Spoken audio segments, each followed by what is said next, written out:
dalam hukum pidana itu ada mens rea, ada actus reus yang menentukan seseorang ini pada akhirnya bersalahnya seperti apa nih. Dengan banyak korban itu mudah-mudahan agar kasus ini tidak terjadi lagi juga sebagai efek jera bagi si pelaku, maka hakim bisa mengambil putusan yang paling maksimal. Tapi bukan berarti tidak bisa dimintai pertanggungjawaban. Secara hukum pidana bisa dimintai pertanggungjawaban karena yang bersangkutan itu sehat secara mental. Aturan atau regulasi terkait tindak pidana seperti ini sudah cukup jadi efek jera gak sih Bang? Ada wacana digebiri. Mestinya untuk kasus-kasus pelecehan itu, apalagi dengan korban yang banyak, hukumannya itu harus lebih berat. Assalamualaikum warahmatullahi wabarakatuh. Waalaikumsalam. Wah, seneng banget malam ini nih kedatangan ahli-ahli di bidangnya nih.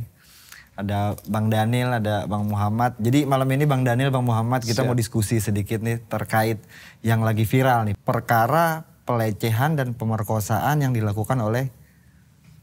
diduga dilakukan oleh saudara Iwas alias Agus. Saya pengen tahu nih pandangan-pandangan abang-abang nih gimana sih tentang perkara tersebut. Silakan Bang Muhammad. Iya, saat ini memang kan masyarakat ramai itu udah mengejudge Agus itu salah. Padahal sebenarnya kan kita harus ada azas praduga tak bersalah. Agus tidak bisa dikatakan bersalah sebelum ada putusan dari hakim. Nah, saat ini memang posisi Agus itu memang karena korbannya banyak sehingga memang masyarakat menuduh jadinya. Berarti kalau seandainya kalau sudah ada korban ya masih boleh dikatakan tidak bersalah? Saat ini kan hanya perkataan Agus melawan perkataan para korban. Polisi menetapkan memang dia sebagai tersangka. Tapi nanti kan ada proses persidangan. Nanti di persidangan itu yang akan menentukan Agus itu bersalah atau tidak. Berarti putusnya dia bersalah atau tidak setelah ada hasil dari putusan yang inkrah ya? Betul. Pandangan Bang Daniel gimana Bang? Ya sebenarnya kasus ini kan memang menuai sorotan publik ya, menuai kontroversi karena semakin hari semakin bertambah korbannya. Bahkan per hari ini korbannya sudah jadi 17 orang. Dan sebagian korban itu sudah meminta perlindungan kepada LPSK, Lembaga Perlindungan Saksi dan Korban, karena sebagian korban kan ada anak di bawah umur, gitu. Jadi tentunya menjadi tugas negara juga ya untuk menjaga agar supaya korban ini merasa aman, terlindungi secara hukum. Yang jadi pertanyaan saya gini Bang, kan dalam hukum pidana itu ada mens rea, ada actus reus yang menentukan seseorang ini pada akhirnya bersalahnya seperti apa nih, kan gitu. Nah sedangkan faktanya pelaku ini ya dia kan difabel ya, seorang difabel ya. Kira-kira apakah mungkin dia melakukan itu dan kalau seandainya mungkin actus reusnya gimana caranya Bang? Ya, sebenarnya kalau kita cermati ya kasus ini, memang Saudara Agus ini kan memang modus yang dilakukannya terhadap para korban ini sama ya kan, serupa. Jadi modusnya adalah dia kan melakukan pengenalan terlebih dulu, pendekatan terlebih dulu ya. Jadi tidak serta-merta ketemu. Kalau kita tidak serta-merta ketemu dengan korbannya, tapi melakukan komunikasi dulu, melakukan pendekatan dulu ya kan, sehingga kemudian korbannya ini merasa nyaman, merasa yakin sehingga mau untuk bertemu. Memang modusnya itu ada seperti ya bujuk rayu, kemudian manipulasi secara psikologis, memanfaatkan kondisi tubuhnya. Memang dari sisi physically ada cacat fisik ya, atau tunadaksa. Ya, jadi yang bersangkutan ini memang seorang difabel atau penyandang disabilitas. Namun yang perlu diingat ya dari perspektif hukum, Agus ini cakap secara hukum ya, artinya secara mental sehat. Tidak dalam pengampuan mungkin gitu Bang ya bahasanya. Secara mental sehat, sehingga jadi mempunyai kecakapan berpikir sehingga dia bisa melakukan ya kan modus ini, melakukan tindakan ini, memanipulasi segala macam. Itu kan tentu ya bukan orang yang terhalang ya untuk dimintai pertanggungjawabannya secara hukum. Oke, saya paham poinnya. Tapi maksud saya begini, walaupun dia mampu untuk melakukan itu, pada dasarnya korban pun mampu untuk melawan. Kan seperti itu ya? Betul. Nah kira-kira dengan keadaan dia yang seperti itu, apa yang membuat sampai korbannya sebegitu banyak, bahkan dapat dilakukan pelecehan seksual? Gimana kira-kira Bang? Ini yang saya juga lagi mikirin. Kenapa para korban itu sampai mau menuruti apa yang disuruh oleh Agus. Memang karena si perempuan itu, korban-korban ini sudah nyaman sehingga mereka mengungkapkan hal-hal rahasia mereka ke si Agus, sehingga itu dimanfaatkan si Agus untuk mengancam gitu ya.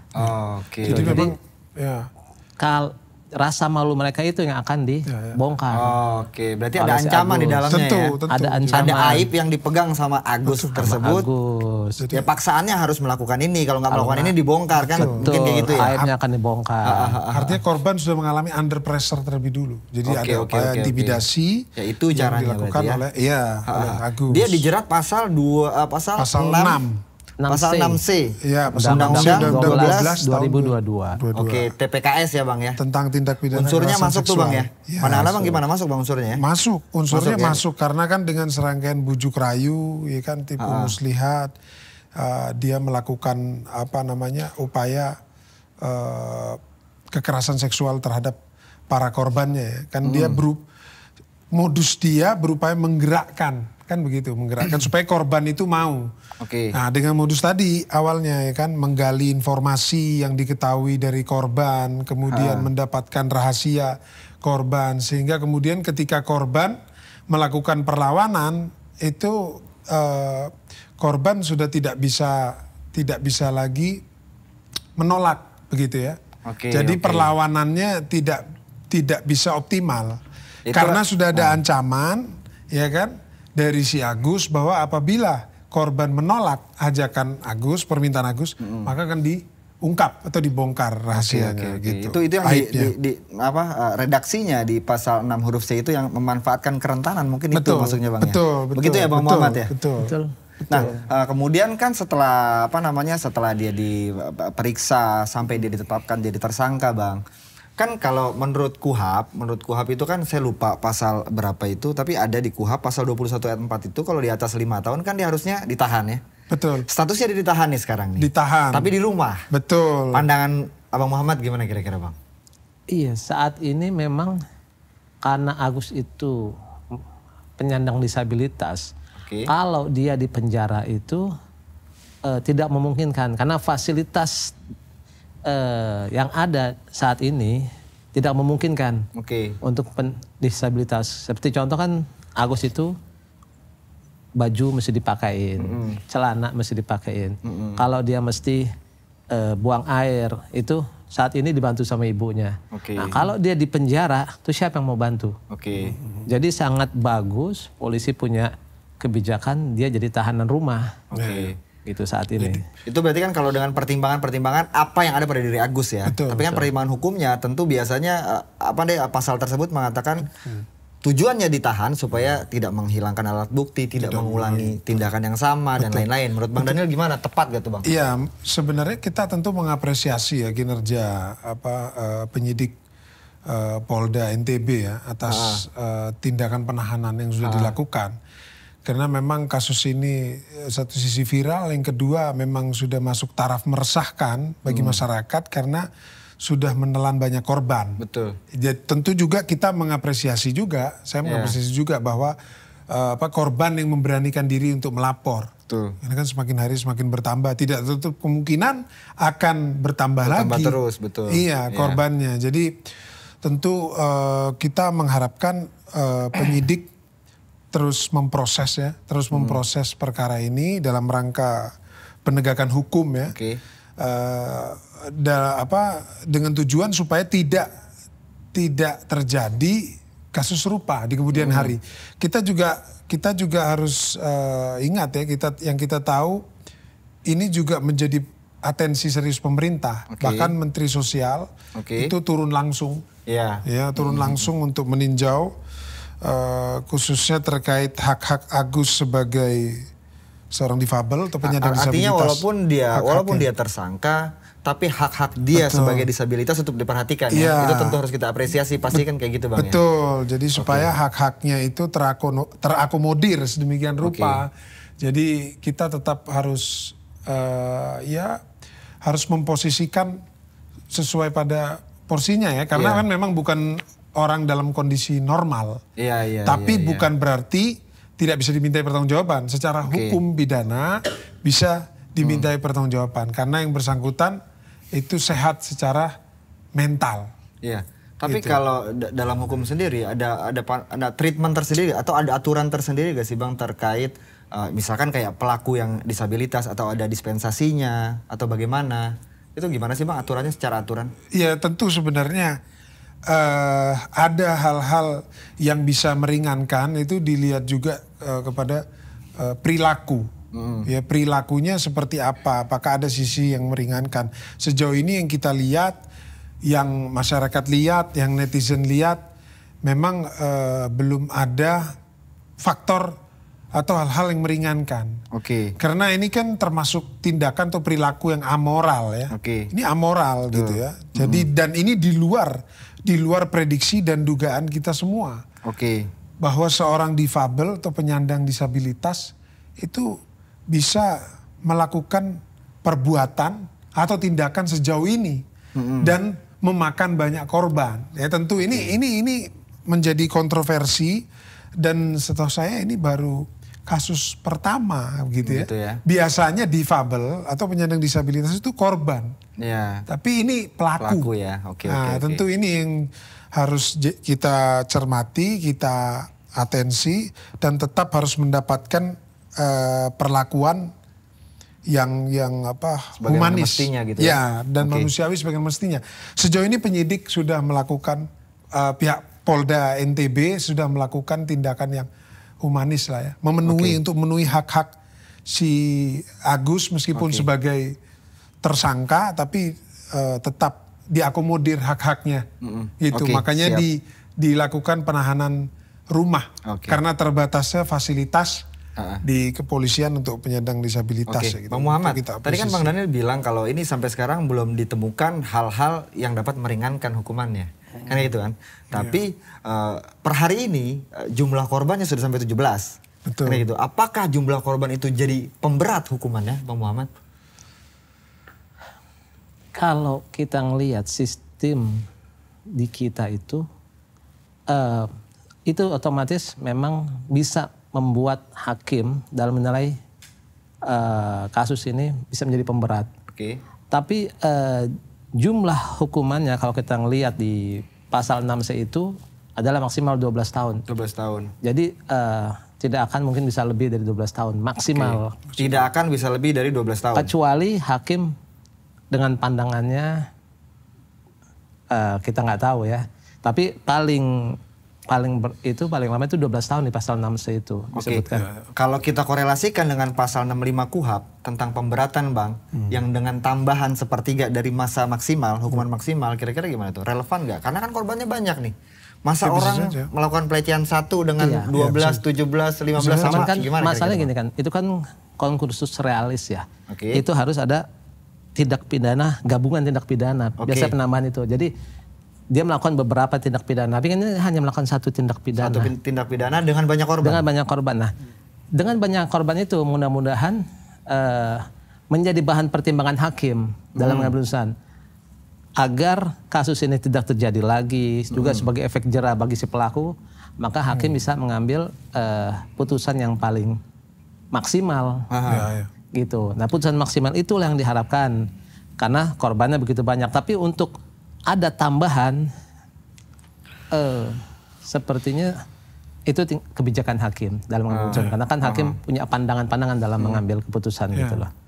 Pandangan Bang Daniel sama? Iya, jadi memang banyaknya korban itu memang bisa saja mempengaruhi bisa jadi faktor yang bisa memberatkan hukuman ya, memberat bagi si pelaku ya, dalam konteks ini si Agus ya, apalagi update-nya juga ada dugaan keterlibatan dari orang tuanya. Ini ibunya ya yang membantu si Agus dalam melakukan tindakan ini, melakukan tindakan pelecehan seksual ini. Berarti terhadap bisa korban. Kena Delneming dong? Pasal 55 bisa ibunya? Bisa. Artinya ibunya ikut berpartisipasi. Seharusnya dia kena 55, 56 itu. Ibunya itu. Karena kan ibunya itu membantu, membujuk agar si korbannya. Ya, ikut serta. Bisa. Penyertaan bisa. Dan ya membantu. Kan memang sejauh ini proses penyidikan masih terus berjalan ya. Yang dilakukan penyidik ya tentu seharusnya ibunya juga bisa dilakukan pemeriksaan dan jika terpenuhi unsurnya tadi ikut serta sesuai pasal 55 dan 56 KUHP ya bisa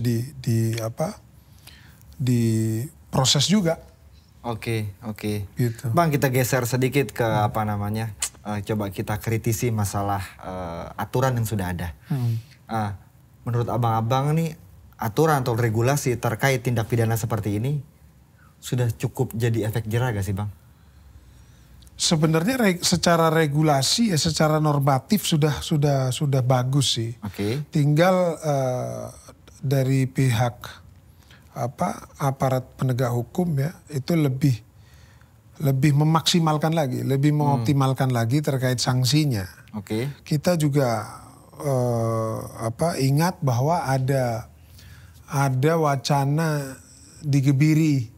Ya, ada wacana digebiri terhadap kasus yang menyangkut dengan pelecehan seksual dan khususnya yang korbannya adalah anak di bawah umur. Ya, itu dan ada juga udah mulai diterapkan. Ada beberapa kan korbannya di bawah umur. Sehingga ya boleh-boleh saja ya kalau memang mau diterapkan vonis tambahan tersebut gitu. Di samping juga vonis pidananya juga harus optimal ya. Dengan harapan tidak terjadi kasus serupa di kemudian hari. Gitu loh. Karena ini tentu kasus ini memprihatinkan ya, sangat memprihatinkan karena pelakunya adalah difabel atau penyandang disabilitas dan ini tanggung jawab semua pihak stakeholder ya. Dari mulai pemerintah, aparatur penegak hukum dan juga masyarakat gitu. Gitu. Kalau pandangan Bang Muhammad gimana? Apa udah cukup, efek jerahnya tuh udah cukup belum sih Bang regulasinya nih Bang? Kalau kita ngomong efek jerah pasti belum cukup ya. Karena korban itu pasti tidak akan terima. Mereka akan merasa kok hukumannya cuma segitu, ringan banget dengan apa yang mereka alami gitu. Yang mereka alami seumur hidup nempel sama mereka. Mereka akan merasa trauma seumur hidup. Dibandingkan dengan hukuman yang kita nggak tahu berapa lama akan diterima oleh Agus. Walaupun saat ini kita juga harus tetap berprasangka Agus itu belum bersalah. Gitu. Nah, yang kita mau adalah pasti masing-masing pihak itu tidak akan pernah bisa dapat apa yang mereka mau. Di satu sisi ini mungkin kurang adil buat korban. Tapi di satu sisi Agus juga merasa dia tidak mau terzolimi. Karena Agus juga tetap punya hak sebagai manusia juga. Walaupun misalnya nanti dia dinyatakan bersalah, dia tetap punya hak untuk membela dirinya. Di depan hukum semua sama gitu. Jadi tapi kalau kita melihat mestinya untuk kasus-kasus pelecehan itu, apalagi dengan korban yang banyak, hukumannya itu harus lebih berat untuk agar di kemudian hari itu tidak muncul lagi kasus seperti ini. Jadi menurut saya itu Undang-Undang Nomor 12 itu kalau 12 tahun maksimal itu kurang berat. Berarti berat. Bang Muhammad berpendapat harus ada ius constituendum yang lebih bagus, lebih dapat menimbulkan efek jera bagi para pelaku tindak pidana seperti ini. Betul. Kan kayak gitu ya. Nah, kemudian kan juga korbannya nih Bang. Korbannya ini nggak cuman hasil dari pelecehan seksual, tapi biasanya di kehidupan sosialnya itu berpengaruh. Kan kayak gitu. Dia malu keluar dari rumah, dia susah bersosialisasi. Itu kira-kira apakah itu tanggung jawab negara? Bagaimana kira-kira Bang? Apa yang bisa kita lakukan? Mestinya negara turun. Hadir di situ. Membantu. Pertama adalah memperbaiki mental para korban dulu. Oke. Setelah mentalnya baik, kasih mereka itu penghidupan. Apakah yang sekolahnya dipindahkan biar mereka tidak malu dulu. Semuanya itu pemerintah harus hadir untuk memperbaiki korban itu. Makanya ada perlu LPSK itu memperbaiki itu. Berarti rehabilitasi harus tetap ada. Harus ada rehabilitasi untuk para korban. Kalau untuk pelaku Bang Daniel, kira-kira perlu nggak direhabilitasi? Karena kan ngelihat mens reanya nih gitu. Iya. Ya, artinya saya kira sama ya. Sama dengan korban, pelaku juga harus mendapatkan rehabilitasi juga ya. Jadi harus mendapatkan recovery ya, supaya tindakannya juga bisa kembali ke masyarakat dengan perilaku yang bermoral gitu ya, dengan perilaku yang baik ya. Jangan sampai artinya terjadi hal serupa begitu. Saya kira sama kedua belah pihak, baik dari pihak pelaku maupun korban ini harus mendapatkan atensi.